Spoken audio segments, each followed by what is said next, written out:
Well, Glad you're yeah. Yeah, yeah, I'm still, I'm obviously fairly behind and just kind of hoping to pick up uh, mostly a general sense of what's going on and what the ideas Uh, are. So on. yes. Well, then you're probably not that behind because uh, yes, a general sense is pretty much all that I've managed to get so far. There's a lot of specifics here about the transformers for different monads, and it's hard to keep track of it all. Yeah. It's like each monad has like return and bind and or pure in his case and bind and map and then you have two of them, you're combining them and you have to come up with, you know, re, pure and bind and map, and it's like confusing to keep them all straight.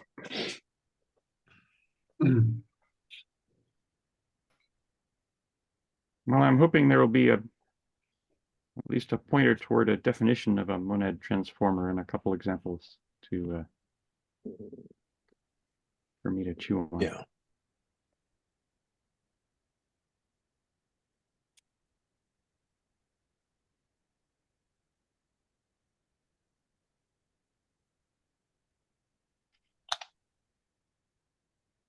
Mhm.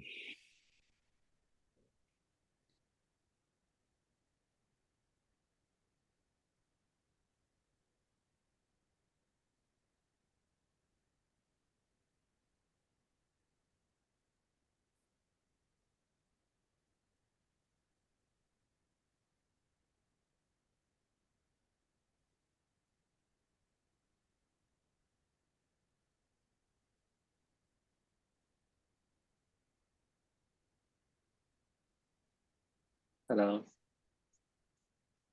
Morning. Hello. Morning. And how are you guys doing? Pretty good.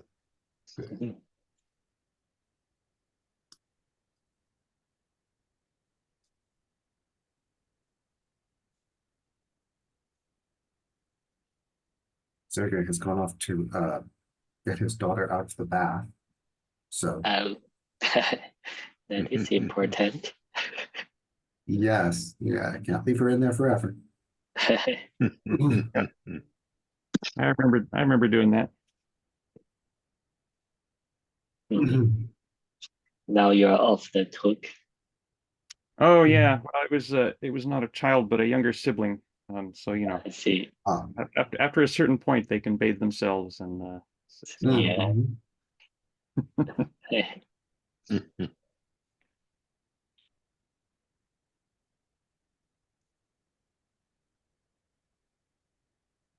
Page 609, huh? Mhm. Where we are. Yes, that is around where we are.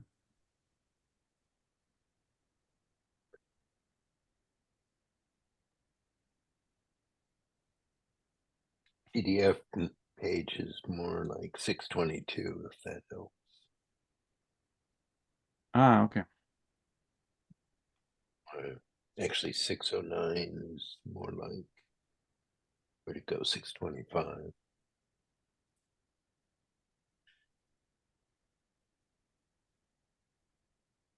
Well, that's a lot of proofs.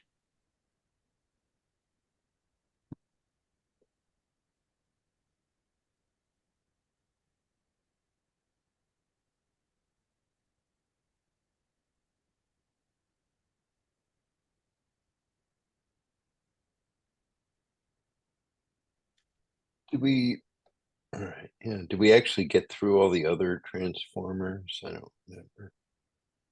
List transformer, writer, reader. All right, I'm not sure we got quite all the way through that section.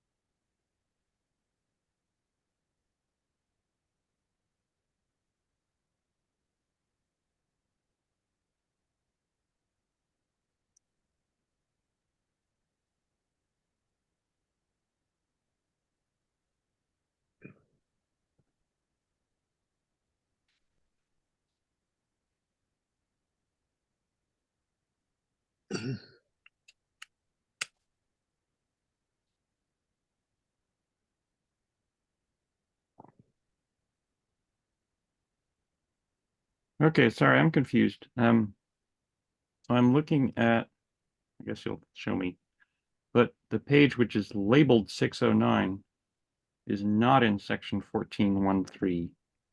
Are you looking at the September? Oh, I don't know.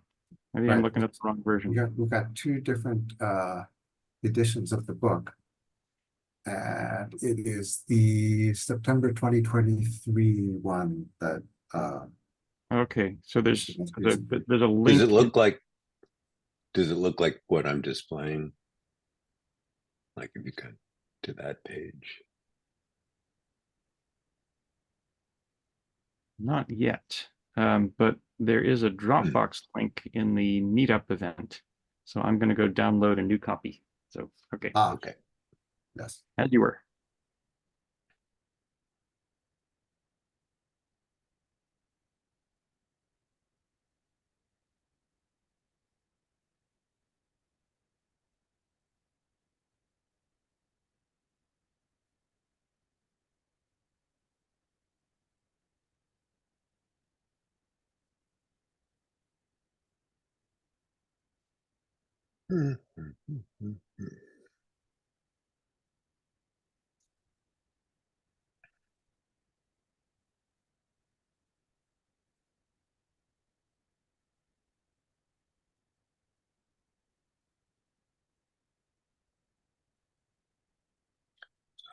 Trying to work on the correspondence between nested effects and monad transformers, and kind of see it, but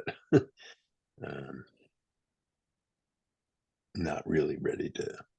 Haven't really worked it all out Right. I have not, enough that I can talk about it. yeah, I haven't really figured out what's going on either, although that's the big question for me.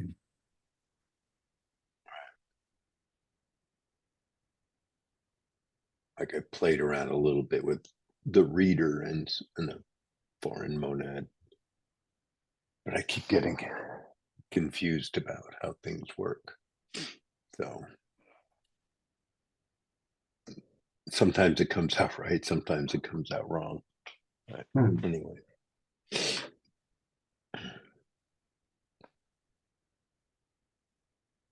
Hugh, are you with us, or are you downloading? He's downloading. I think I can see it now. Thank you. Ah, All good. Anyway, so yes, feel free to go on with whatever. Yeah. I was just going to say, I mean, sort of, this is, can you see what I'm marking? Do you have, yeah. This table basically shows like how some of the transformers work. And so like for the reader, you can introduce a foreign monad basically on the inside, right? You have the reader on the outside and the monad on the inside. But for something like either, you get the monad on the outside and the either on the inside. So they kind of work one way or the other. And not necessarily, yeah, there's sort of no way to know. But for something like reader, you're just doing reader, and then you have your monad on the inside. And basically it works by using the map of the inner monad, right? To implement map, you basically use the two maps and put them together basically. And flat map, you kind of have to run one and then the other. And I'm not sure this was quite right, but and then for each monad transformer, you have these up operations that take you from one or the other of the monads, either the transformer one or the foreign one, and lifts you into the monad. So the one that takes you from the inner monad out to the reader, just basically, this is basically the pure method of the reader monad. It's basically you just take the value and push it into the reader, and or into the reader T in this case, and that works. And for the other one, you have an instance of reader and you need to push it into the transformed one. So you just basically use the pure of the monad on whatever your value is applied to R, and which is the reader value, the reader input. I don't know if that's useful. Just but that's sort of the pattern. You basically have to define the map and flat map, or sometimes this is called F map, and this is called bind. Sometimes this is called return, but you basically have to define all these different things, and also the up functions to get things into the monad, the transformed monad.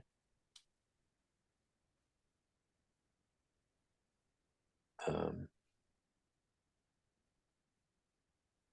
don't know. Right. What has struck me about all of these transformer implementations is sort of there doesn't seem to be any obvious overall pattern. You have to look at each individual monad and make a very specific implementation. And there's sort of also no obvious overall pattern as to which monad transformers are compatible with which other ones. Again, you sort of have to think about each of them. I don't know, very individually. Yeah. Yeah, and like some, as I said, some go on the inside, take the foreign monad and put it on the inside. Others have it on the outside. Doesn't seem to be a consistent way to know.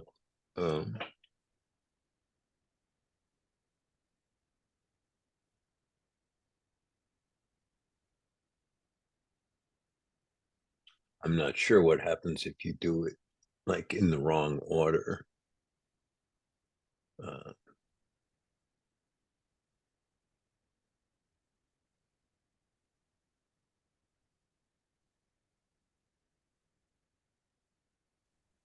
Just from I guess you skimming, just can't do it. Sorry? just from skimming the text above this, it looks like there's no particular guarantee that a monad transformer will exist for any particular monad. I don't even know what a monad transformer is yet, so I'm a few pages even above this.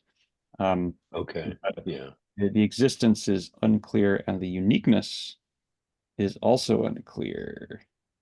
Oh yeah, okay, there it is. So I don't know, about a quarter of the way down, we say the transformer rather than a transformer, because as a rule there is only one, but there are exceptions to that rule. We're about here, I guess. Yeah, right? exactly. Yeah.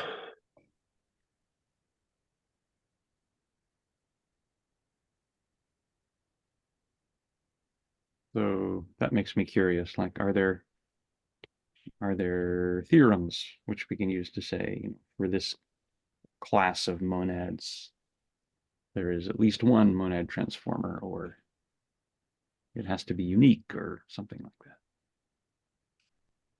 Yeah, that would be interesting, but I guess, well, I haven't looked at 14.8.5, but so I guess there are some exceptions. So, I mean, we're used to sort of in category theory, sort of saying, oh, well, there's a universal property that guarantees uniqueness and that sort of stuff. I don't think that's happening here, but he has a later section where he talks about some of the category theory around it, but I haven't looked at it. Well, presumably, if we could address Adrian's concern and impose some kind of uniformity, we would also be getting general results of the kind that I was kind of hoping for. But Yeah. Right. same problem, I think. I haven't read far enough into the chapter to know if any such general results exist, but I guess my intuition from seeing how idiosyncratic the transformer constraints happen to be is that maybe there aren't a lot.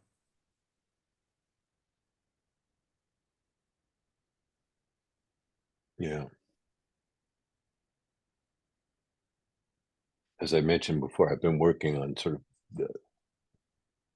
the relation between effects and monad transformers, because you can have nested handlers with effects, where you might have a handler that does reader and another one that's just a regular monad, and you can stack the two handlers together, and it seems like maybe it corresponds to the reader transformer. And if that was the case in general, then it would seem like you could sort of look at what happens when you combine any two monads in different orders, and seems like it would give you an answer, but I haven't gotten there.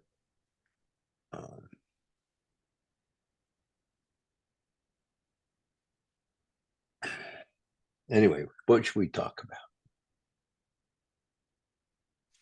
I'll wait for Sergey to come back.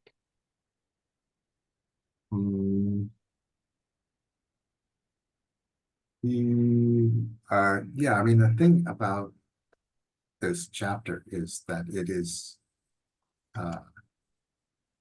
it seems hard to me to work through it without a guide. Right.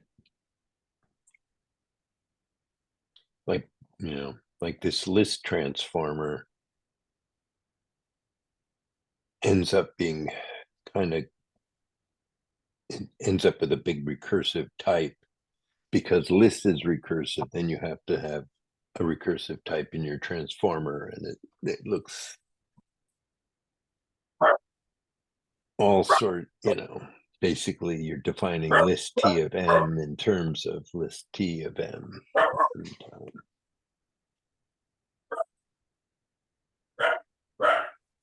So I don't know that I could do that automatically. Somebody got a dog? Yes. She's barking. Yeah.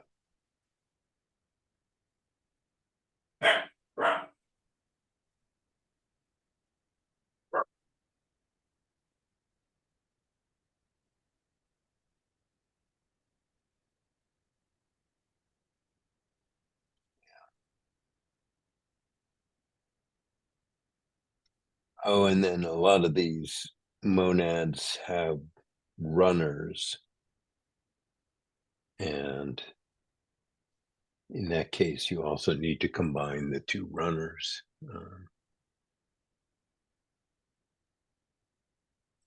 Like, I guess down here. But it's not like all monads have runners, so I don't know how, if you expect your foreign monad to have a runner and it doesn't, then what happens? Maybe you just can't combine them in that case or something, but or you can combine them, but you don't have a runner or something. I don't know. Right. What monads don't have runners?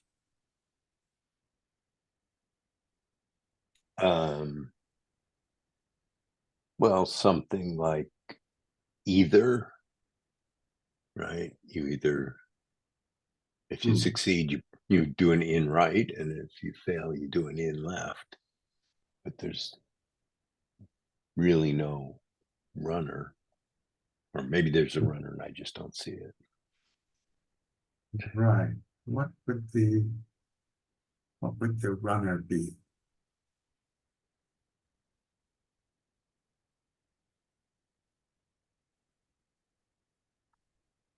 Runners are usually related to the monads that kind of wrap things, like state wraps it in a function, and then you need to be able to call that function. And reader is similar, and I guess so. I'm not so sure. Maybe writer is not in that case.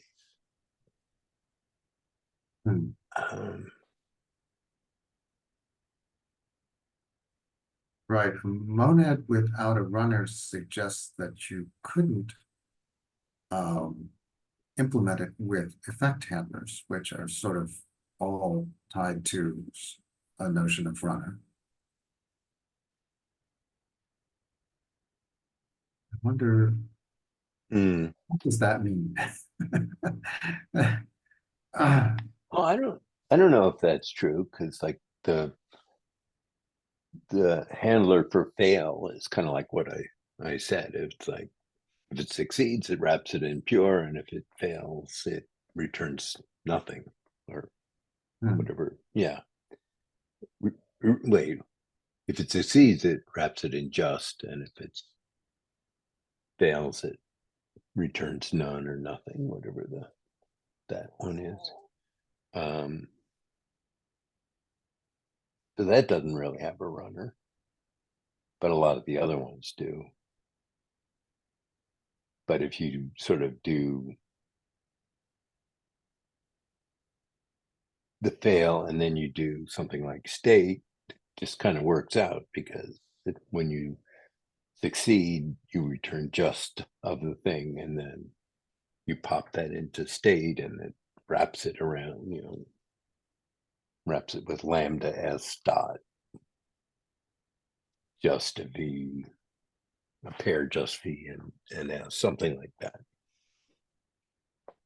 So it kind of works, because the outer one has the runner and you just end up with a runner. But if you switched them around, I don't know what that means.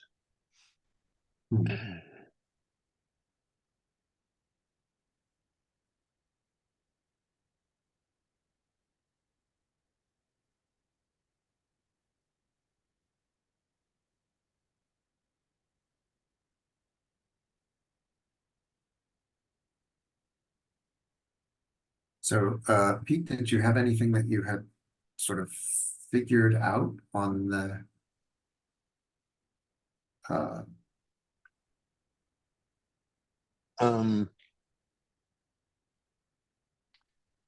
Yeah.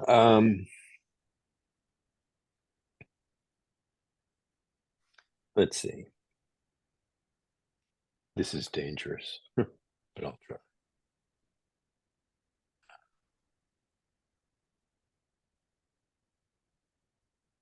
It's sort of like you have your, oops, I need to draw. You have like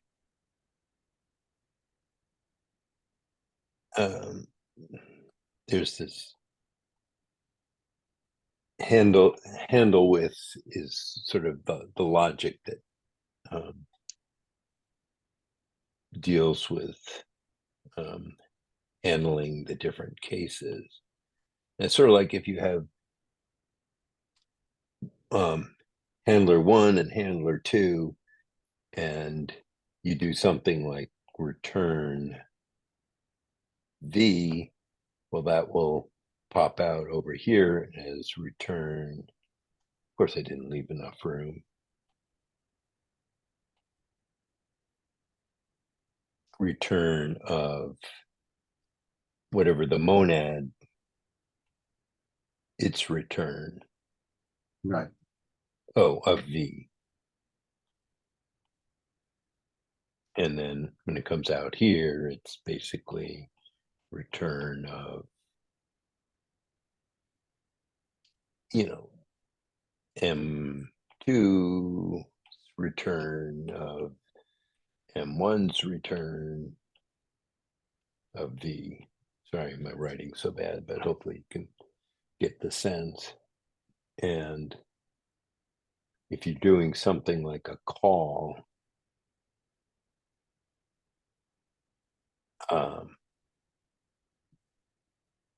some operation, oh God, sorry guys.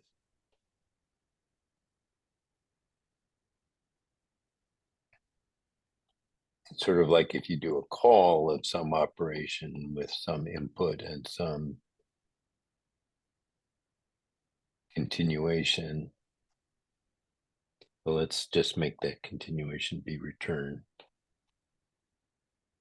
Again, I didn't leave enough room. Right, where the call basically just does a bind.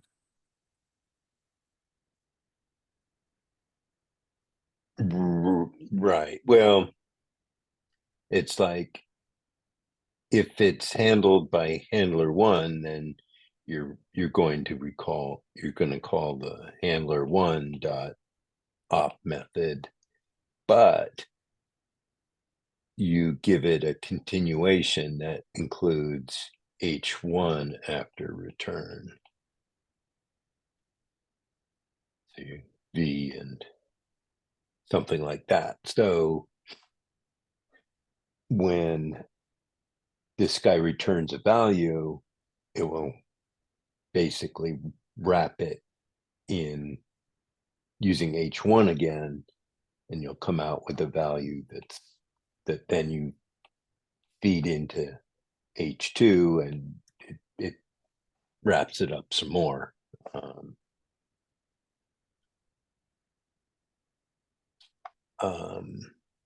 But if it's handled, but if you have your call and it's not handled by this guy, but it's handled by this guy, well, as it comes through here, it again gets wrapped with an extra H1 on it. And then when it comes out here, it has the continuation with H2 after H1 after K. That's the kind of continuation. And so whatever you do here, you'll push it back. And if K is returned, which is the easier case, it'll just basically take that value, that whatever this is, and apply return, which just, you know, puts it in the return node. And then you apply these two handlers, which both add the monadic return to it. And so you know, end up computing the whole thing. Right, so I'm It's sort of slightly like, confused here. Which one is the inner handler and which one is the outer? H1 is the inner one, right? right. So, right, so there generally, it seems to me there are multiple cases here for how you want an operation to be handled. Some of them will be handled directly by H1, and it won't pass those on to H2 because it will have done everything that needs to be done, and it will resume the handled code. That is, it'll just call the given continuation. And then some will be things that H1 doesn't know about. And it will just have to pass those on to H2. Right. With the original continuation. But with that continuation kind of wrapped, it's going to take the original K and then basically push the handler, the inner handler onto K. That's what happens here. And then when you come out here, you have the outer handler, and then, you know, you have your K, and then your inner handler, and then your outer handler. So you're still kind of going, you're running your continuation, which is kind of out at, it's like you're taking whatever your value is and you're pushing it back into H1 and then H2. And, you know, so you sort of end up with your double return here of Right. So, but monoid 2's return of monoids 1's return of V. But that V is the one you computed by your command out here. Does that make sense?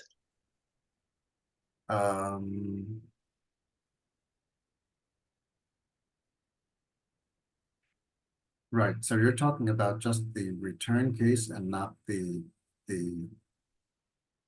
op case. Yeah, these calls, this is basically if you had the code op V.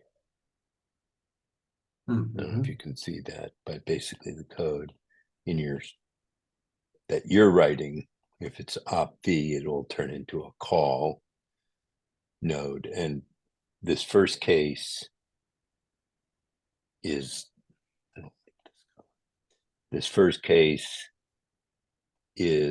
where it's handled by the first handler, and it will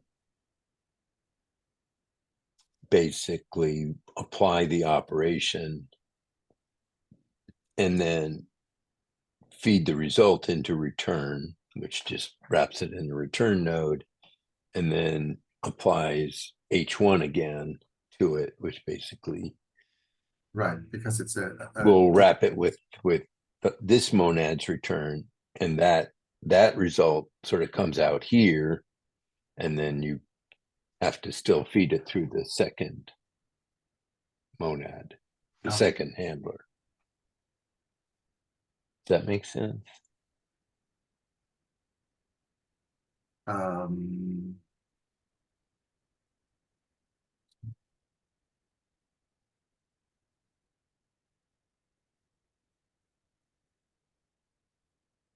Like, I may have this wrong, but this is sort of the direction I've been going.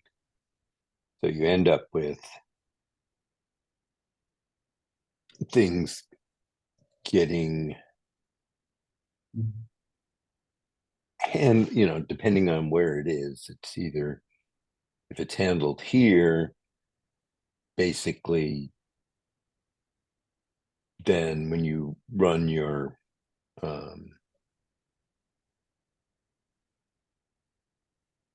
if this is your handler K instead of return, basically whatever the value you get, you'll feed that into K and then back into this handler, and that ends up producing a value which then goes into the second handler.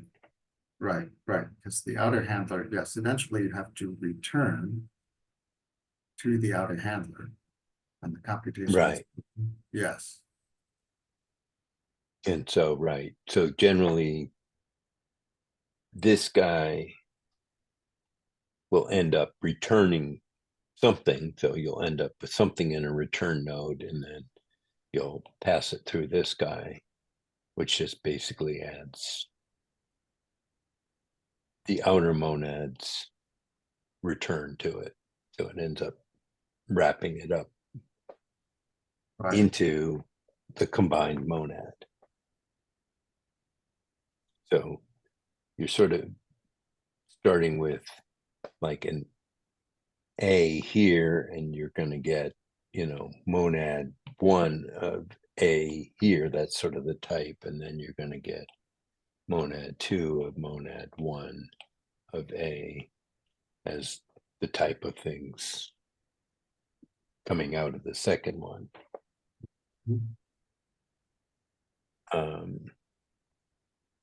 And if you sort of look at the monad transformers that he has, they pretty much follow this pattern where the returns just end up being compositions of the two returns.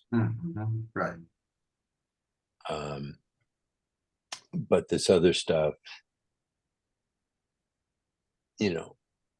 when you actually know what this monad is, then you expand out these ops instead of just like doing it in the abstract here, and it does it actually does some stuff, and then you can kind of figure out how it comes out over here. The little bit I've looked at, they seem to correspond, but I haven't been all that successful at sort of doing all the actual expansions of, if this is a particular op and it stands for some thing with a runner, and how do you combine them and all that sort of stuff. I get confused. So, Right. Yeah, it's confusing. Hello, but I'm back. I see some kind of correspondence. Well, hello. Hello. Okay, well, just one very short comment on what you just shared is that the composition. Do you want it back? No, it doesn't matter. Composition of monads is not always the right way to combine monads, right? So it's not always true that M1 of M2 of A would be a lawful monad. So sometimes it is true, but sometimes it is just not true. Cannot be implemented. So I'm not sure if this is always so. It's just that monad transformers compose, but monads do not. So monads, I just realized some time ago a quick way of explaining why that is, that monad transformers compose. You can have monad stacks of any number of monad transformers, but monads do not compose. And the reason is monads are endofunctors with an additional structure, right? So this additional structure does not preserve composition of endofunctors. That's what it turns out to be. It's not obvious that this is so, but this additional monadic structure is not preserved by the composition of endofunctors. And so composition of endofunctors does not have a standard naturally defined monad structure if you have monad structures of individual endofunctors. Now, monad transformers are endofunctors in the category of monads.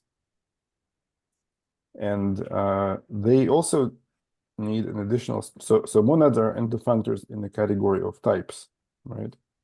And monad transformers are endofunctors in the category of monads. And they need to have one additional property, which is being pointed endofunctors, which means that you have a natural transformation from the identity endofunctor to your endofunctor. It turns out that the property of being pointed is preserved by composition. So if you have two pointed endofunctors, then their composition is again a pointed endofunctor. And what you just described about return, how it's just, you just F map the return inside, and it's always the same. That's how, if you compose two pointed endofunctors, return is the method that you need for a pointed endofunctor, essentially. Return is the natural transformation from A to MA, which is a natural transformation from an identity endofunctor to your endofunctor M. And so that's what you need. So if you have that, so it turns out that monad transformers are endofunctors in the category of monads that only need to be pointed. They don't need any additional structure beyond that. And the pointedness is preserved by composition of endofunctors. Right. It's a very simple structure which is preserved. And so that's why monad transformers compose. So you just don't have to think about anything anymore. You just compose them because they are endofunctors with a simpler additional structure, but in a different category, in the category of monads, which means that all the stuff that you need to do is more complicated already, because all arrows need to be monad morphisms. So suddenly, and so on, and so there is of course more complexity, but fundamentally this is why monads don't compose, but monad transformers do. So a monad transformer in this view is taking a monad to a monad. Yes. And so that original monad had that additional structure that you're talking about, Yes. right? Because it's in the endofunctor in types with like unit and mu, whatever they were. But somehow the transformer well, the transformer takes those operations and somehow moves them into the new combined monad. Yes, that's right. And it can do that in a regular way. Yes. So I mean, this for those things that have transformers. The functorial. It's a functorial transformers. Sometimes they're called. So when the transformer is actually an endofunctor, and so then it can transform monad M into monad N, and a monad morphism from M to M prime into a monad morphism from N to N prime.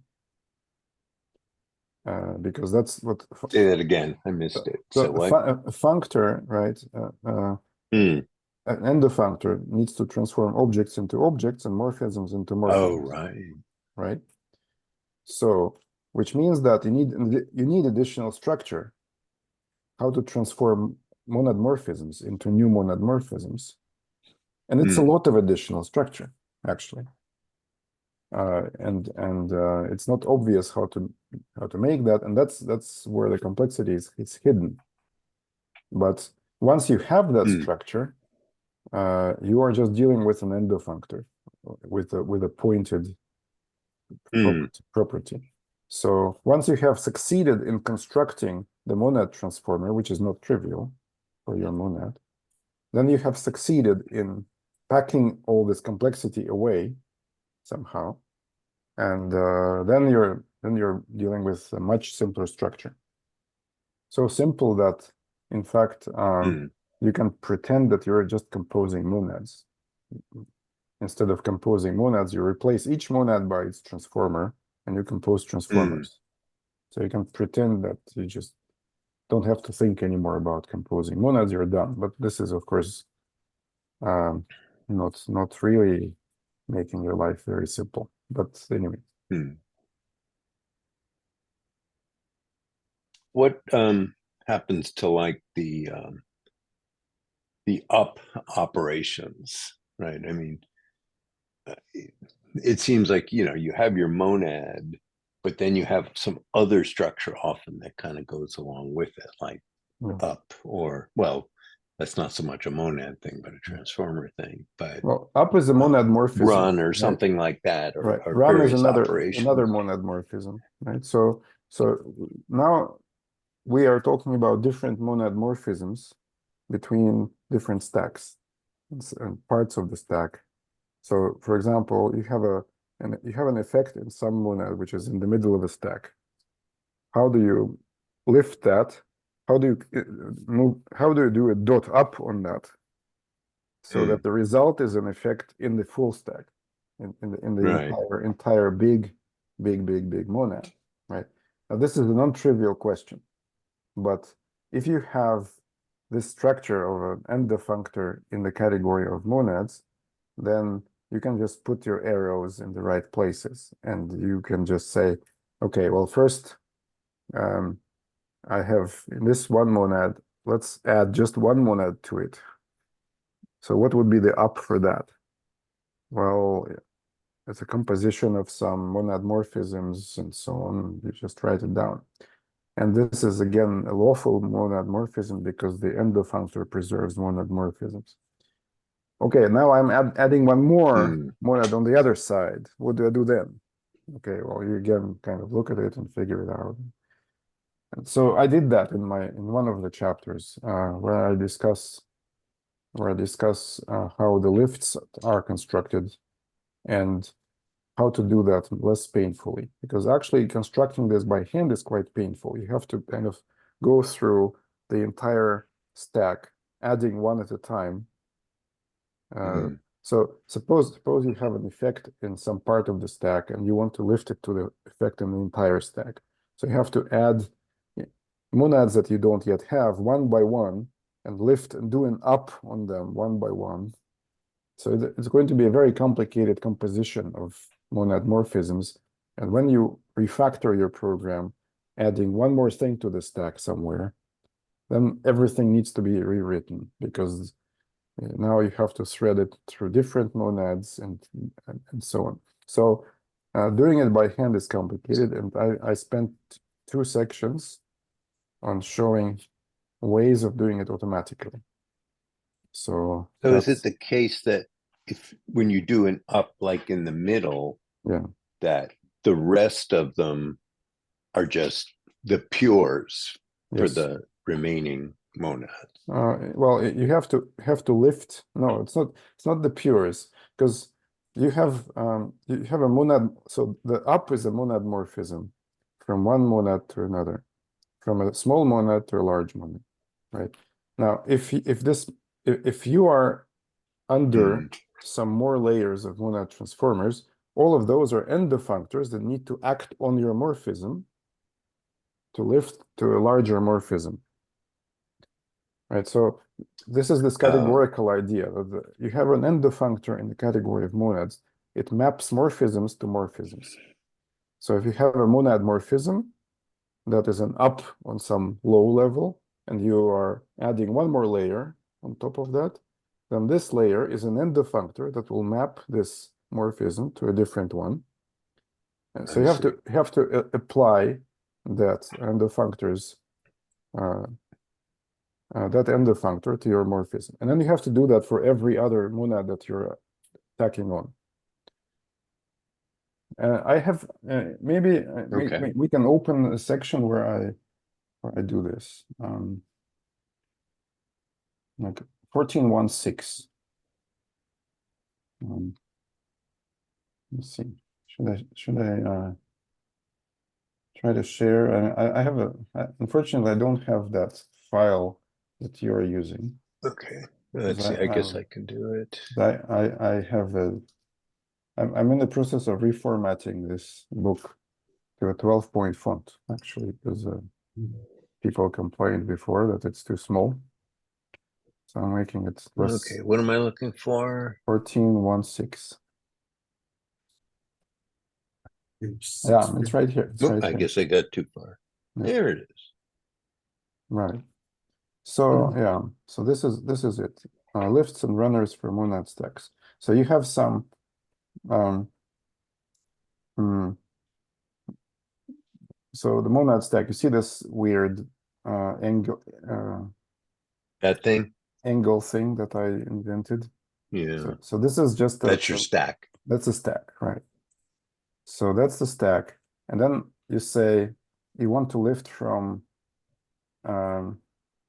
some part of it to, so you have F1, F2, F3, F4, F5, and there are different effects.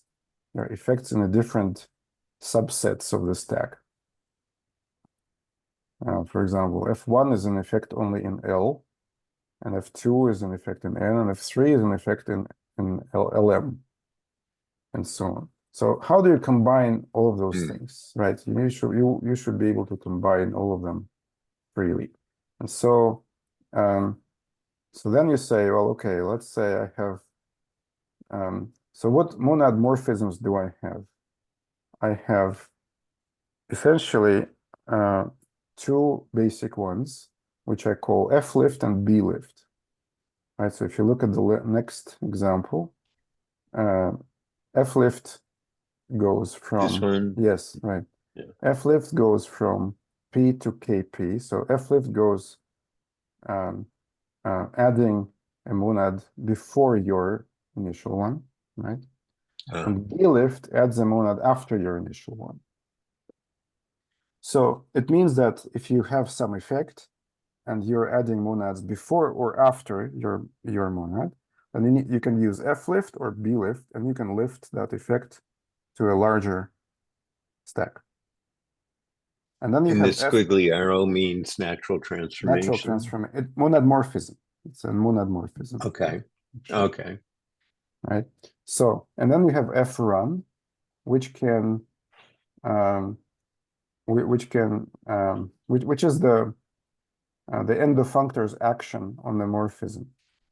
So if you have a morphism P to Q, and then you add a monad M on top of this, then you can use that monad's transformer endomorphism on F, and that will be a new monad morphism from MP to MQ. So you map from P to Q into MP to MQ. So that is F run. So you have these three things, and you can combine them in different ways to lift from any part to any other part. So I give the next examples where you can lift, for example, from P to KLP or from LM to LMP. So you're adding before or after your monad, you're adding several other monads, and it's still okay. You can still do that. Okay. So once you have And so they these, come out as compositions of these lower. right. So these are kind of elementary monad morphisms that you have, and then you can combine them. And then I write lifting a monad value from a given monad from the middle of the stack into the full monad stack can require composing several lifts.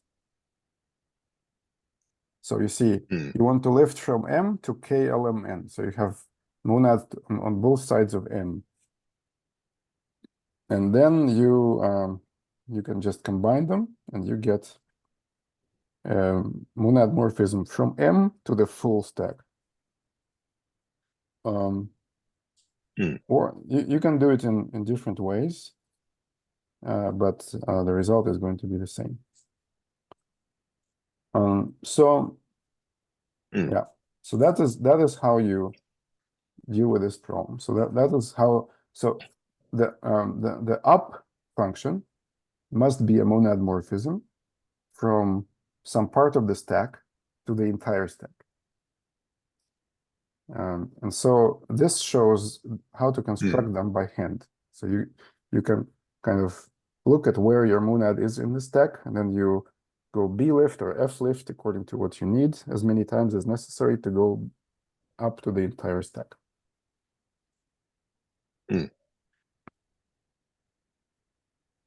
Right. So that is the manual way.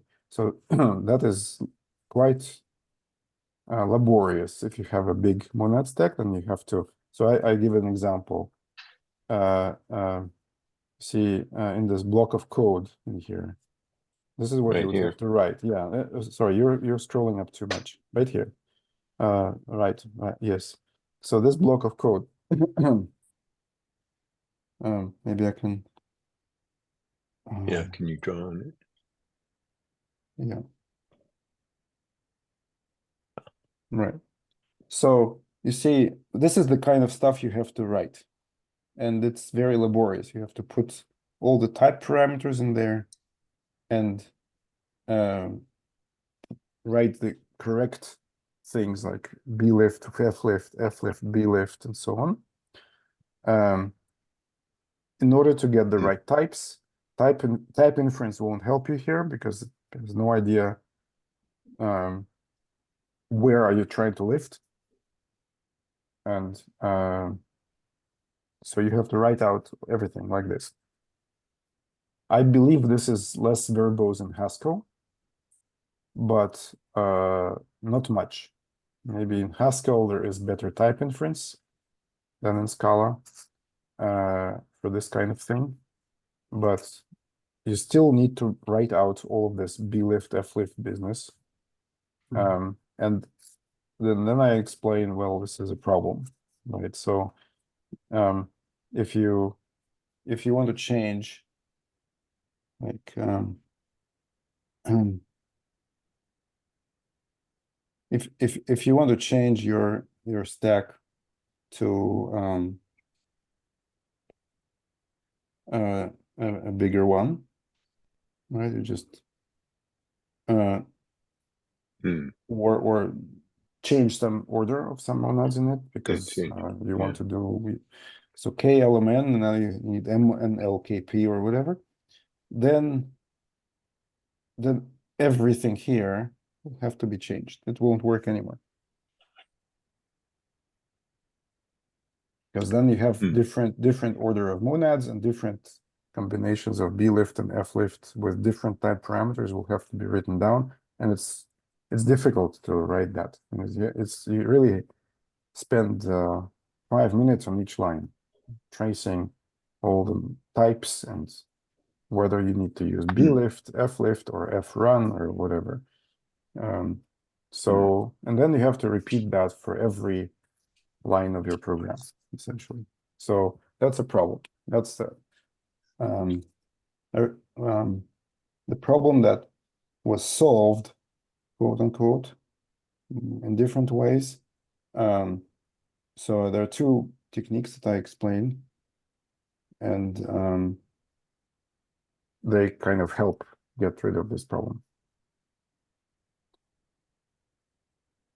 And the same thing goes for the runners. So here are the runners. The runners are monad morphisms from a bigger stack to a smaller stack. So you want to run some of the effects, getting rid of some of the monads, and you keep some others still. Right, so you run, so this is, I believe, exactly what the handlers are trying to solve. This entire handler-oriented, effect handler-oriented programming is trying to solve it. You don't need this lifting problems, and you don't need to look very carefully at how you run things, which effects you run at any time, because it's the same thing. If you look at this, so you want to run the effects of M, right? You just want to run the effect of M, but keep all the other effects unchanged. You can do that. That's fine. As long as you have these functions F run and B run, which you don't always have, but in many cases you do. And so, but again, it will be a very difficult and manual code that you have to say, first I run this, then I run that, and so on. This is not easy. And so it's not clear what order. Yeah. I mean, even though this has a fairly defined order, it's like it's not clear that this would always be the first one. Well, I mean, in every given case, there is one correct solution, right? So the question is, how do you find it?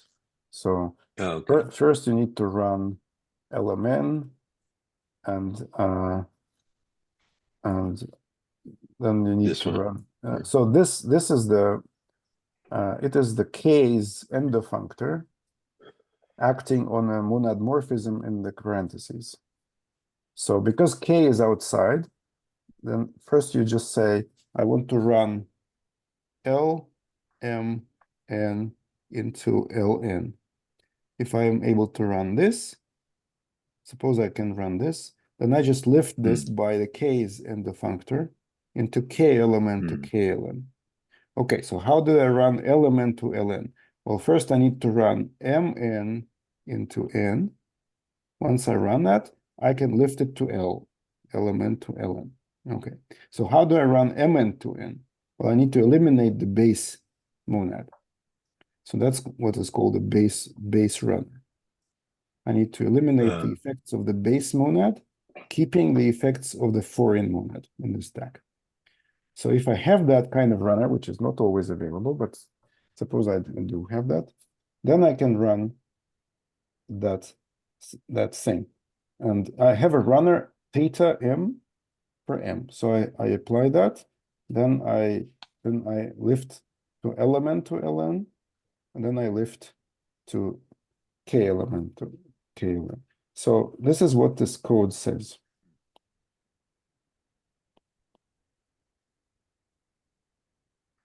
Wow. Right? So how do you come up with this sequence? Well, you have to think about it, and you have to learn about what is available, and you need to have a library that will provide this for you. And so that is, I mean, anyway, I don't want to drill on this, but to dwell on this, but so the effects and handlers paradigm is trying to make this very easy. You just have effects, whatever effects you need in any order, and you just have handlers, whatever handler you need in any order. And you don't need to think about monad stacks anymore.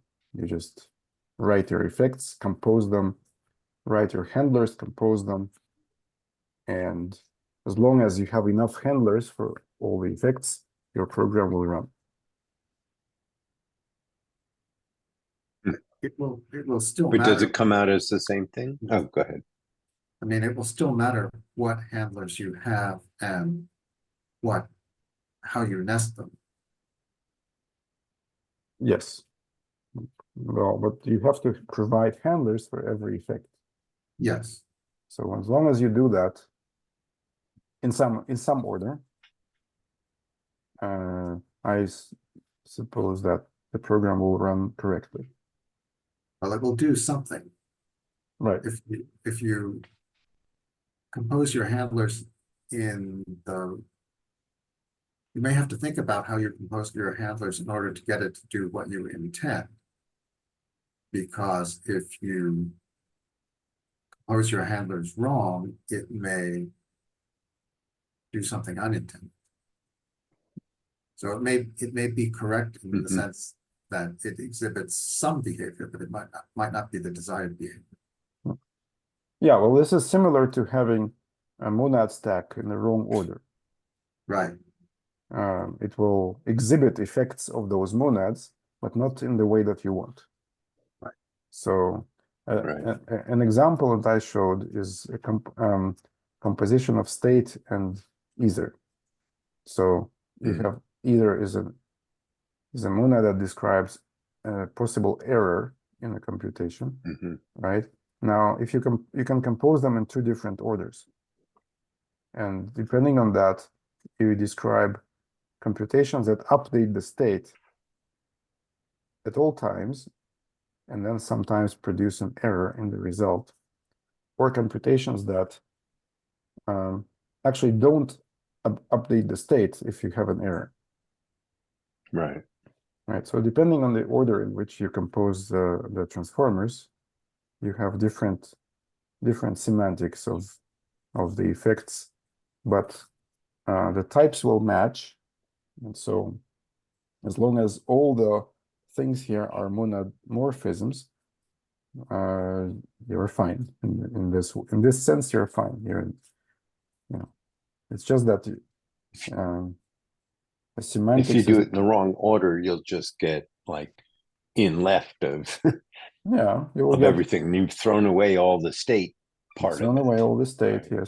yes, and your state won't be updated, and so maybe that's not what you want. maybe that's what you want.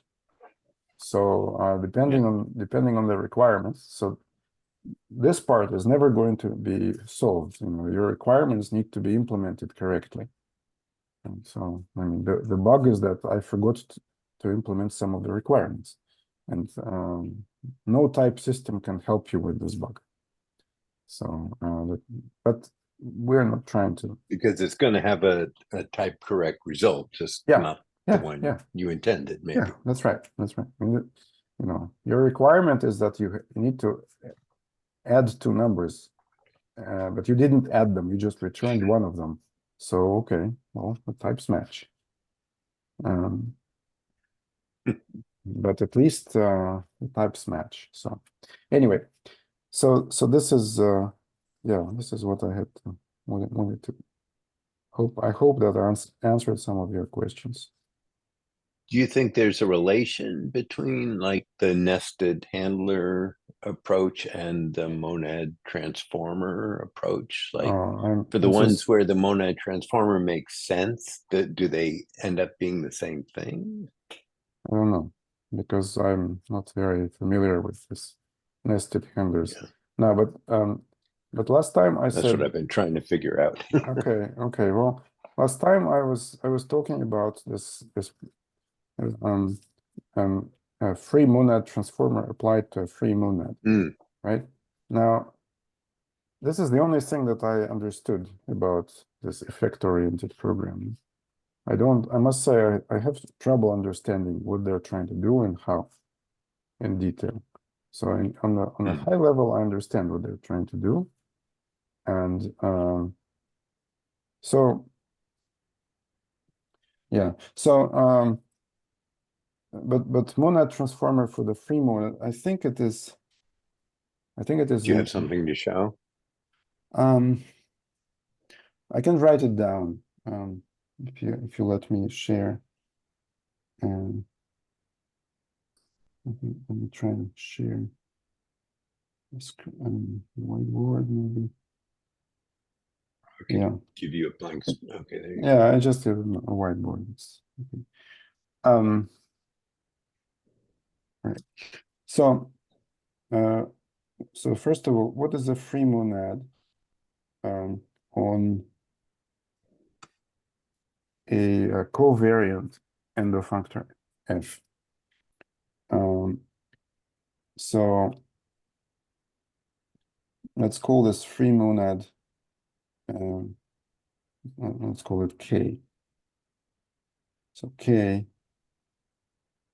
A is a type parameter, is A plus F K A.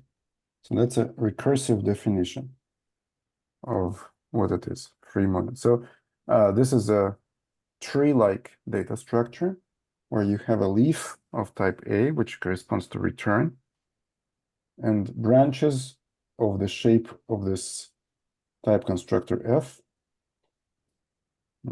So, and each branch is again a computation of the same type. So this can be written in a more sophisticated and less clear way, like with the fixed point notation. Let's call this mu x a plus fx.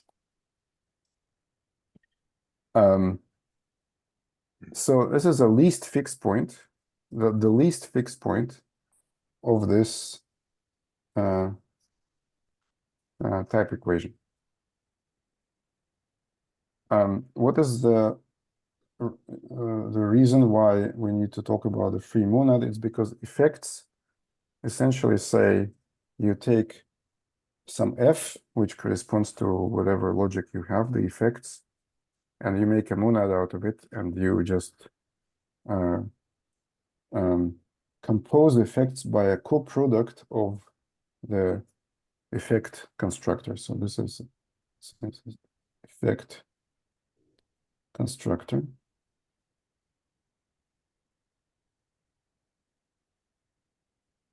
Right. So suppose you have. You're saying that's a co-product. So suppose you have two of them. You want to add more operations to your language, right? Then you just say f equals f1 plus f2, and you repeat exactly the same construction. So in other words, you say ka equals a plus f1 ka plus f2 ka. So it's very easy to add more operations. You just have a coproduct, and you have a free monad on that coproduct. That is a language that includes both of your sets of operations. There's no question about order, composition. It's completely simple. So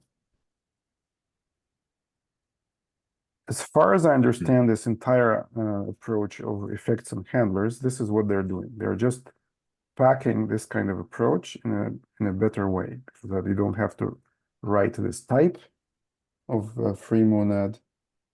You don't have to deal with coproducts, because if you have it's kind of an open coproduct, you can always add more stuff to it, right? And open coproducts are awkward in the usual way, in the usual programming languages. You get like deeply nested coproducts that you have to pattern match for a long time on. And so this is what I understand about the effects and effect-oriented programming is that they're trying to solve the ergonomics of free monad. And of course, when you run the free monad, it's again the same thing. You want to run some effects, but not others. So how do you run them? And you have this deeply nested coproduct. This is inconvenient. So instead, you devise a completely new language where all of this is transparent. You just add your handlers, and handler is just a natural transformation like FA to A maybe, or maybe to some other monad or whatever. But anyway, in a simple case, you just run the effects. So if you have this function, then you can derive from it ka to A automatically. Because you run the effects of f. If it's a pure, then you already have a value of type A. And if it's not a pure, then you do recursively and you run the effects. So now free monad's transformer is defined in the following way. Let's call this KT, and it has two arguments. This has argument M, which is a monad, and argument A, which is a type, right? So this transforms from monad M, which is the foreign monad, into a bigger monad, which is going to be defined in the following way.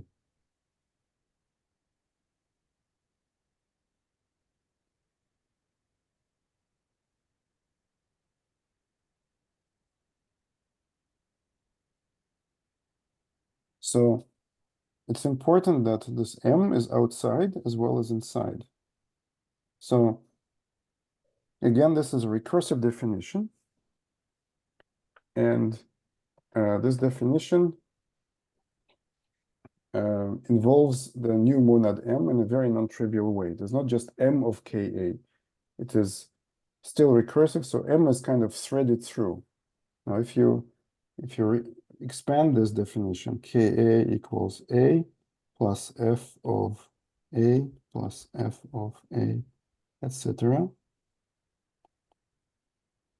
Then this KT MA is M of A plus F of M of A plus F of M of A plus, etc. Right, so you're kind of interleaving the effects of the foreign monad M and your effect constructor F, and you do that infinitely many times. So this is the free monad transform. Now, suppose Mm. so now suppose I don't understand effects. I only understand transformers. So somebody tells me effects is just a different, more convenient packaging of a free monad. Then I'm very happy. I don't need to learn anything about effects. I just want to combine my free monad, and I know how to combine them. I have a transformer, right?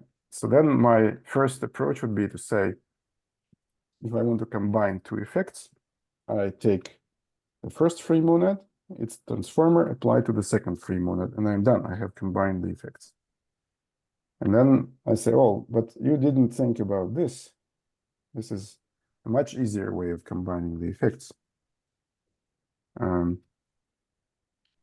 Right, doing this.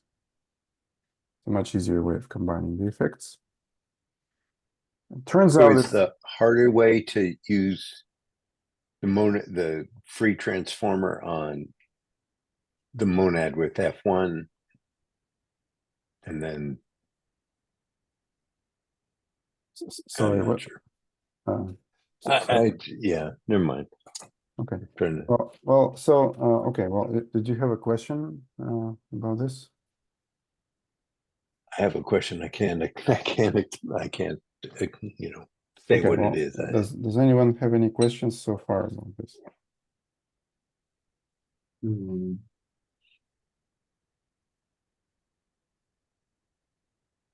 Don't think so. So, so for example, if your F, So wait. Why isn't KT like parameterized by F? oh, sorry, Or I just fix F. I don't want to have to. Okay. Yes, it is parameterized by F in principle. Yes. Okay. I just want to make a little shorter in notation. Yes, it is parameterized by F. So I guess my question would be if you have your KT of F1, right. So and you're then right. you You're right. So apply now, it to right. KT So, okay, let's change or notation. just K of F2. Change Is that what you're notation. doing? Change notation. We'll write KF and KTF like this. Mm. Right. So yeah, I mean this is clearly helpful. Okay. So I guess what my question relates to how does, if you apply KT F1 to K of F2, what happens? right. So that was Or is that what you were just saying? that was the question that I wanted to answer. That's Ah. exactly the question I wanted to answer. What happens if you take KT of F2 and apply that to K of F1? So because this would be kind of a natural way in which you would combine two free monads. Mm. You're given two free monads and you combine them. So I'm just doing it like this. So it turns out, as far as I believe, it turns out this is equivalent to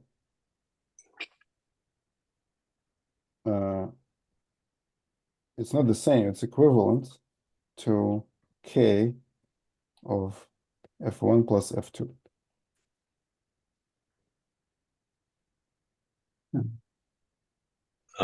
Really? Yeah. That's what I believe.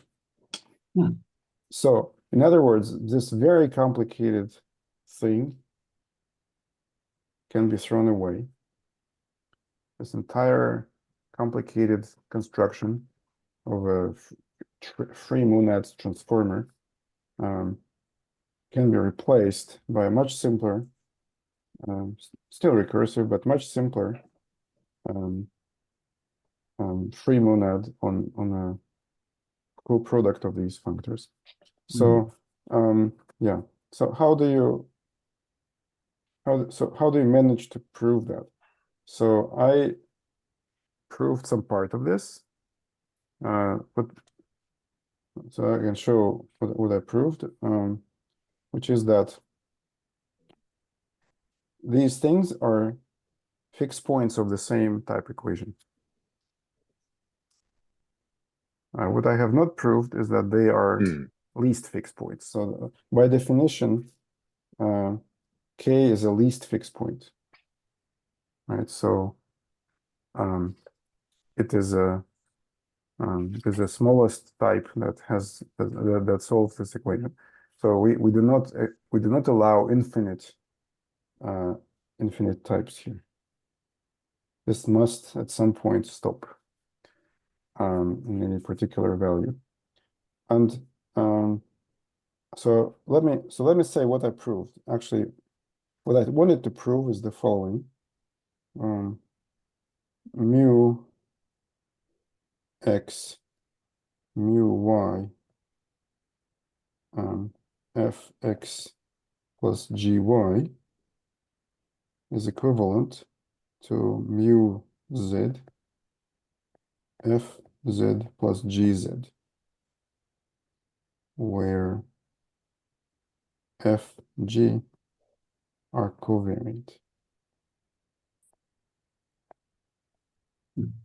Okay, so this is a key result that you need, and if you're able to prove that result, then this follows.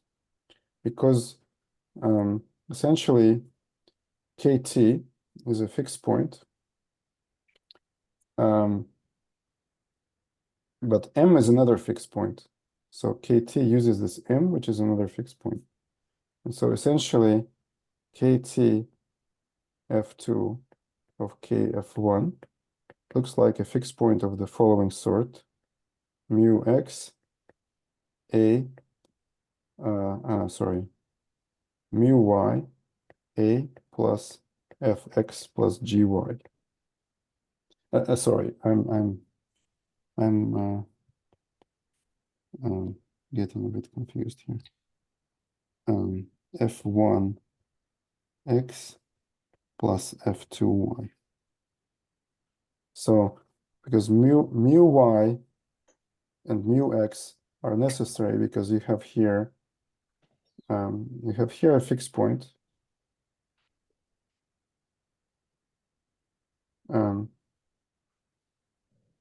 which uses this m, which is again a fixed point. So you're applying m is applied to this. So you're applying the fixed point by its argument to another fixed point. So this is why you have this nested fixed point structure. So, but this you can just say this is just some kind of f, and this is some kind of g. So then you need this lemma. All right. Right, but surely that is true in general, that adjacent mu's coalesce. So how do you prove that? Is there some proof easy like this? Adjacent coalesce. Oh, we're done. Yes, I think it's true, but I do not know how to prove it. But it looks like something that would be true of terms in general without Yeah. any reference to whether they represent types or anything else. They're just trees, infinite trees. Yes. Certainly, this is a very general statement about structures of tree-like shape. Yes, but the X and the Y have to represent the same thing because both of the adjacent mu's have the same body. Mhm. What else could they be but the same? Yeah. Yes. But Right. okay, so Looks like it would be true always, whether or not F and G are covariant. oh, I don't know that.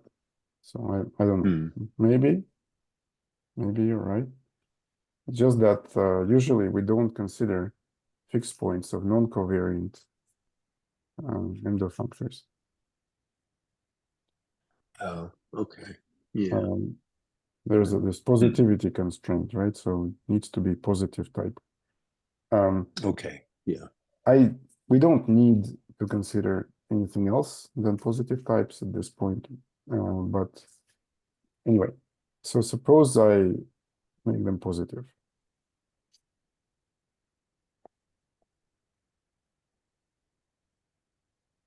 So how do you prove this? So I'm not able to Mm.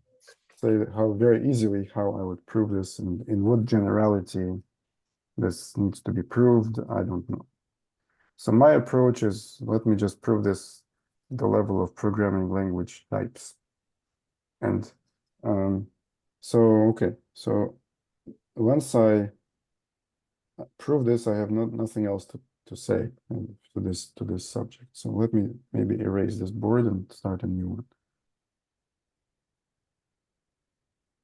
If somebody wants to take a screenshot, and you can do so, but this will be all recorded anyway.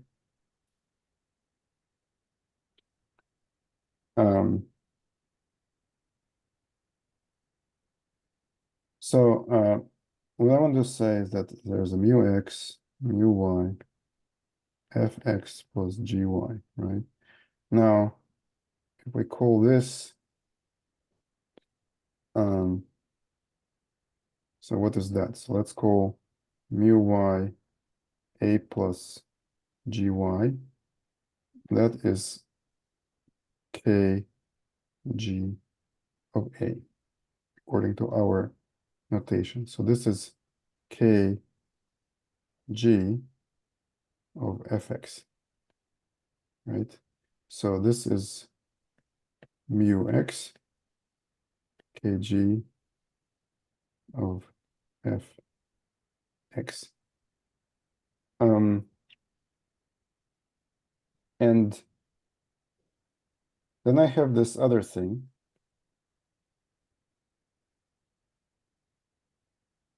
Right? And what I want to show is that this is a fixed point. So now I'm writing mu's, but actually I don't know how to prove that the mu's are, the least fixed points are equivalent. I don't know how to prove it. I can prove that that it's a fixed point. It's a fixed point of the same thing. So, right. So then, Yeah. I mean, I don't. Well, actually, okay. Actually, I can just let me see what I can do. Right. So, so this is still covariant. So we're still in the covariant domain. So this is still covariant. Now let's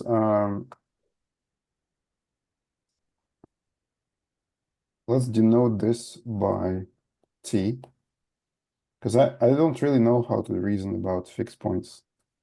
I know how to reason about types, so let me say this is a type t, right? Then the type t satisfies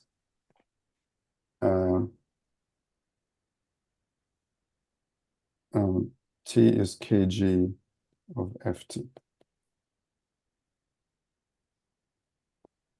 And so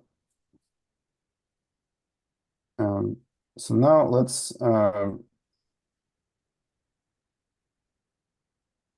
okay, wait a second. What am I supposed to do here?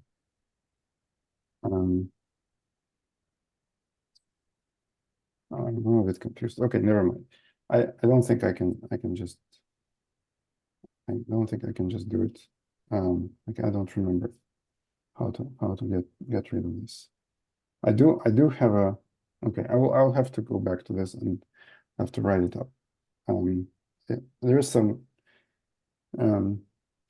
essentially what I want to prove is that ft plus gt is equivalent to t. That's what I want to prove.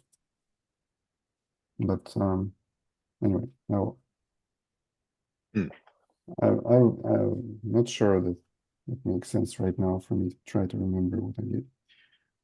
Actually, okay, let me say it in a different way. I can actually even make it more general, and I say there's a y functor, and that is going to be equivalent to mu z fzz, Right. right? So let me write it down. So denote let p of x say is this. This is, let's call it p of x. So it's mu y fx1. P is covariant. So now this t that we talked about, this is t, then t is equal to pt, because t is mu x px. So t is pt, fantastic. Now p is such that px is equivalent to fx px, because px is this, right? And so y is the same as px. So then we can write that equivalence. Now the isomorphism between t and pt can be lifted to the isomorphism between ft pt and ftt. Right, so I just consider the type FTT, and I notice that F is covariant in the second argument, so I can say that these two types, because of this isomorphism, these two types are also isomorphic, which means that now this fixed point corresponds to that, right? So it means that t is a fixed point of this equation. T is equivalent to FTT. So we started by saying that T is equivalent to, so T is equivalent to this, which is PT, right? PT is this, PT is FTPT. So this is a first fixed point. And then we just kind of tricked around and found that it's also a fixed point of the second equation.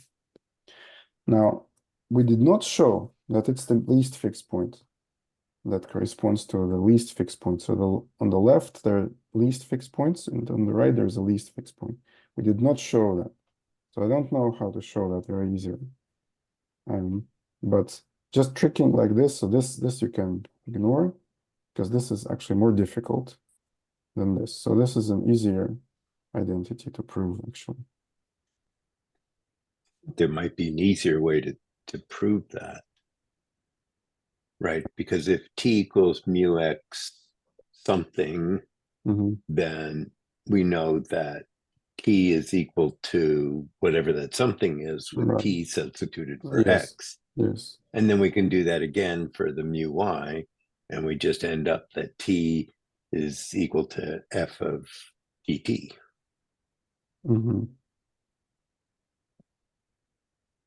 Right. But then how do you, okay, yeah, you're right. That's, I was doing it in a kind of that gives you the roundabout. fixed point, but it doesn't mean that it's least. That's right. Well, I at least maybe there is a way of showing it in this way, but yeah, you're right. Yeah, that is faster. That's true. Yeah. Right.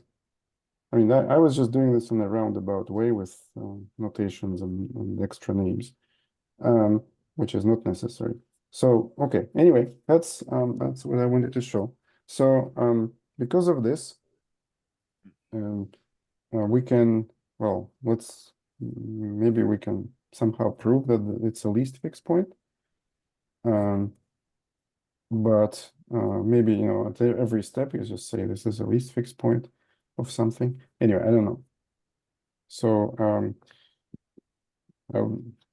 if somebody knows how to prove this about the least fixed points, then please tell me in Slack. So because of this, the monad transformers for free monads applied to other free monads. So in other words, a stack of free monads,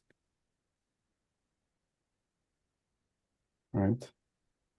Of KF1, KF2,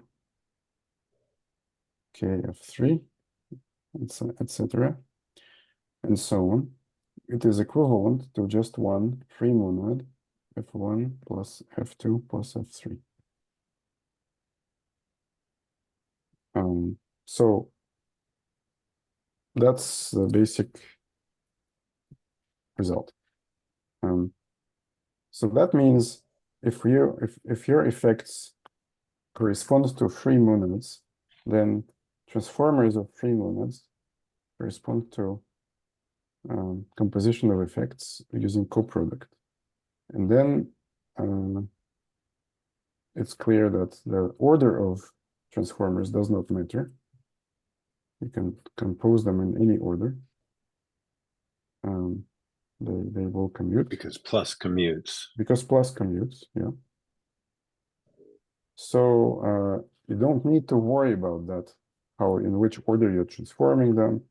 You don't need to worry about now. So for this reason, I would expect it doesn't matter in which order you run them. Also, maybe that's not true, because Adrian was saying that there is some difference in how you run. So if you want to run first the effects of F1, then the effects of F2, or vice versa, I would expect that it will be the same. You can first run F1, then you run F2, or you can first run F2, then you run F1. The results will be equal. That's what I would expect. Mm-hmm. But maybe that's wrong.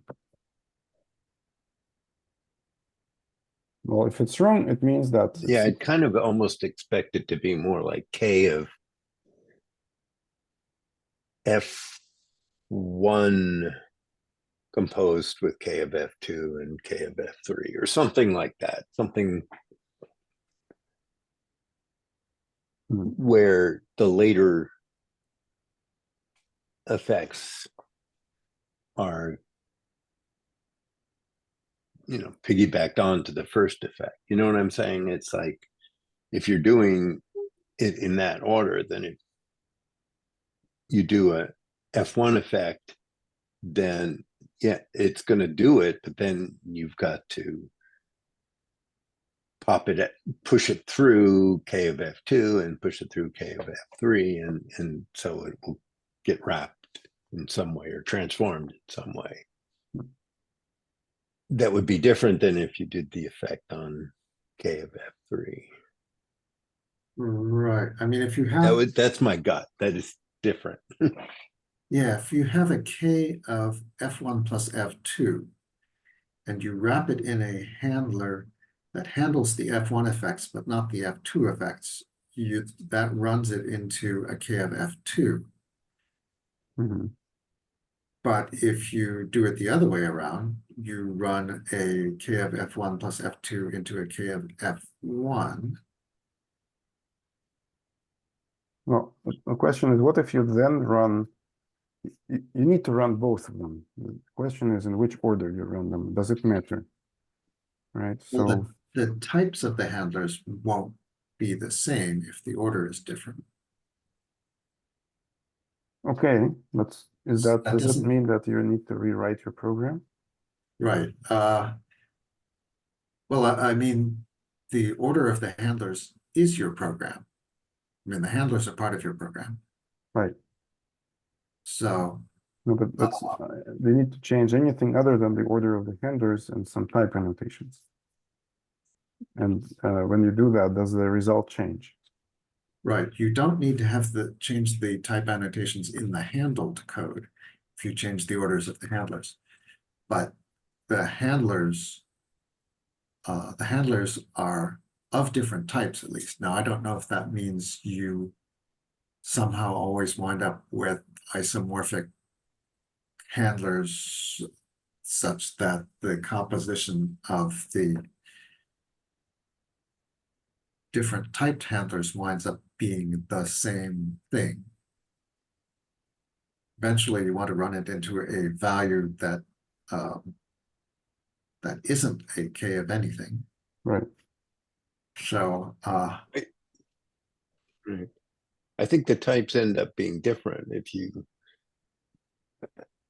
handle, with handler one, with, handler one corresponding to monad one and handler two corresponding to monad two, then you'll get the type,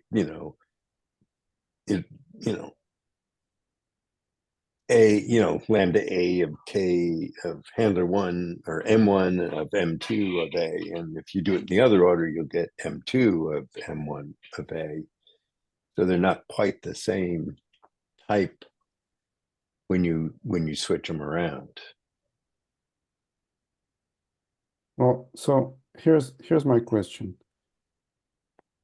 Suppose I have k f1 and I run it into k0, right? So k0 is just the identity functor, mhm, right? There's no effects. right. So is this h1 prime not the same as h1? Do we need to do anything? Types are clearly different. Of course, but is your program, so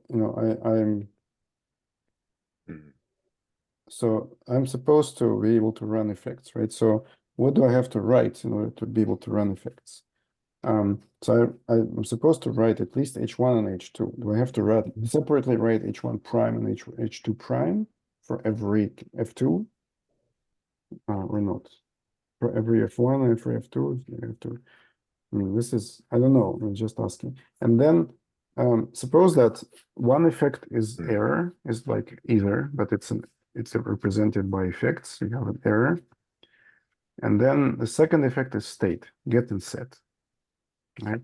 So can you have some kind of nested effect handlers such that the error cancels the state update? So after errors, you don't have any state anymore. As opposed to errors that don't cancel the state update, but you still have a state update, and just error is visible. Right. So one thing to say is that the handlers can be generic in the effects that they don't handle. Right. So H1 prime can be the same as H1 if you replace F2 with a variable that reflects the unhandled effects. Okay. But then the question is still if is H2 composed with H1 the same as H1 composed with H2? H1 prime H2, is it equal to H2 prime and then H1?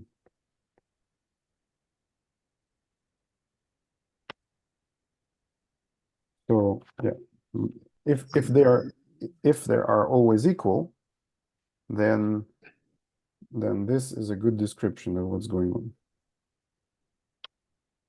I don't think they are always equal, though. Right, my intuition is that Right. they're not always equal, but I'm not sure. And if they're not always equal, then this is more similar to what happens with monad transformers of non-free monads, where you actually do not have this property, and that monad stacks are just commutative always, and the order of monads in the stack doesn't matter. You don't have this property. So and I think this is a I think a specific. counterexample is the either state one, right? If you Yep. have either do either first and then state, you'll end up with states that have an either as the value, and if you do it the other way, then you have a either with the state in the right case but not in the left case, and they're just different. I'm not sure how, I mean, I'm just asking that what you described corresponds to what happens with monad transformers. Right. But does not Pretty sure correspond to what. it's what happens with the effect handlers. Right. If you are doing a free monad based implementation that emulates some other monad, Mhm. emulates for Yeah. not quite sure what I mean when I'm saying that, but then wouldn't the composition have the same properties as the emulated monad? No, not necessarily. Hmm. These monads are not equivalent, and they're not equivalent by monad morphism, not necessarily. So what you can do is you can inject the smaller primitive monad into the free monad with some operations. But the free monad with those operations is not the same. It's larger, has more stuff. For example, get set, right? So you implement state via get set, right? But you do not then you do not get laws of get set, right? So if you set and then get, you have the same result, right? Some things like that. You don't have that in the free monad. So you just have a composition of get set set get set. That's what the free monad tells you. So then you have to run it, and then you implement the runner in such a way that it will have the right semantics, but doesn't have to have the right semantics. It's just a runner. That's true, but suppose if you always have a handler that respects the state monad laws, then what can you say about the order of composition of the handlers? So I don't know. But in principle, this is something this is a question that could be resolved by writing code in one of those languages that implement effects. And today there is even a mainstream language that implements effects, OCaml5. And they have added effects, algebraic effects to it. So you could even say, okay, well, what does OCaml5 do in this situation? And then you can have these experimental languages that implement effects, or you have libraries that implement effects for different languages. So you can try to just write code and see what happens. Right. Write code and see what happens. Yeah, I mean, do you get this situation where first you run the either, you have an error, and then it's not possible to run the state anymore because there is no state, right? Or that never, because if this picture with monad transformers is right, then you could have this with certain order of composition of monad transformers. You can have this problem, no problem. This semantics and an error does not correspond to any state updates anymore. There aren't anymore any state updates. So anyway, this you can do this with different monads of other kind of monads that also have the same behavior, where you can have different orders of composition of transformers, and they have different effect. So now the free monads, I just showed you this very simple proof that the free monads do not have this property. They're always commutative. The order of composition does not matter, neither of effects nor of handlers. So if everything is just a free monad in disguise, then this will never be the case, that different order of effects or runners is even observable. Unless I misunderstand how this works. But just on the surface, coproduct is commutative. End of story.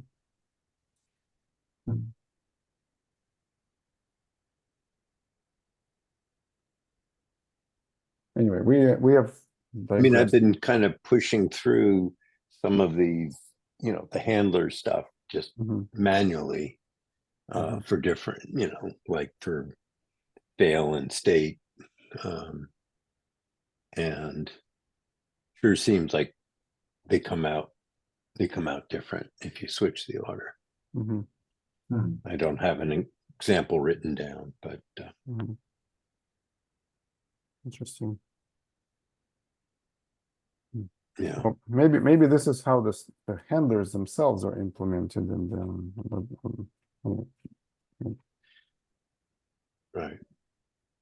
okay, well, it's But they're standard, that are, kind of standard handlers, like for monads. It's like it's really only one way to write it, and that it's really respects the monad.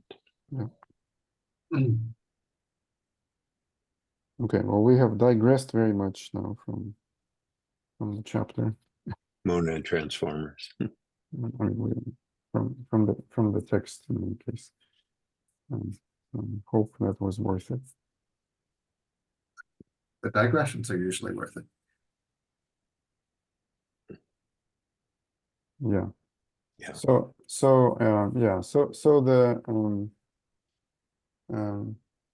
the plan kind of this monad transformer chapter is that first I talk about how to use monad transformers in practice, and I show the monad transformers for standard monads, and I show how to combine them.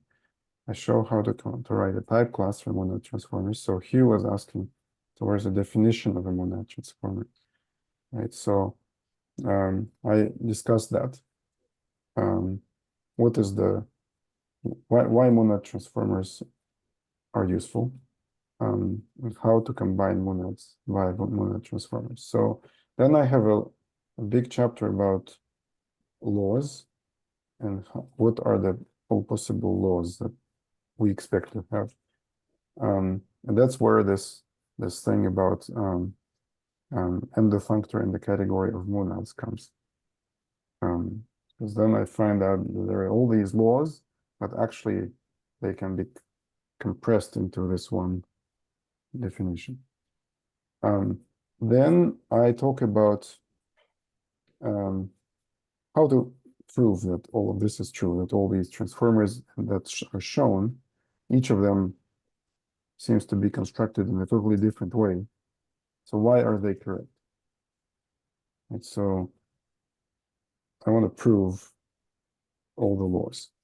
I want to prove. So essentially the argument is that all these strange types work. They work correctly, they satisfy the laws, and we don't know any other ones that do satisfy the laws. So then the rest of the chapter is essentially to prove everything. So why is the monad transformer for the free monad the way that I said? Well, let me prove that it satisfies all the laws. And then I have further developments where there are some other things like more details about monad morphisms and that I need in the proofs, or more details about MTL and the theory behind MTL, and so on. So anyway, so that is the outline. Please feel free to skip some of this, but try to anyway. At least I do believe that I answer all of those questions about what is the monad transformer, what are the laws, why are the laws like this, what are like possible other approaches to this, combining monads and so on. Like easiest, if I want to combine two monads, I just do a coproduct. Oh, but that's not a monad. No, never mind. I do a free monad on the coproduct, and then I make it into, because I can make anything into a monad, right? So why is that a bit problem? Well, there is you are getting a lot of strange things, and there are some laws of monad transformers that don't hold anymore. But anyway, so this is the kind of overview. We're out of time. So we are. What how about 2 weeks from today for another meeting? And I guess we continue from this point in section 14.1. Where are we roughly?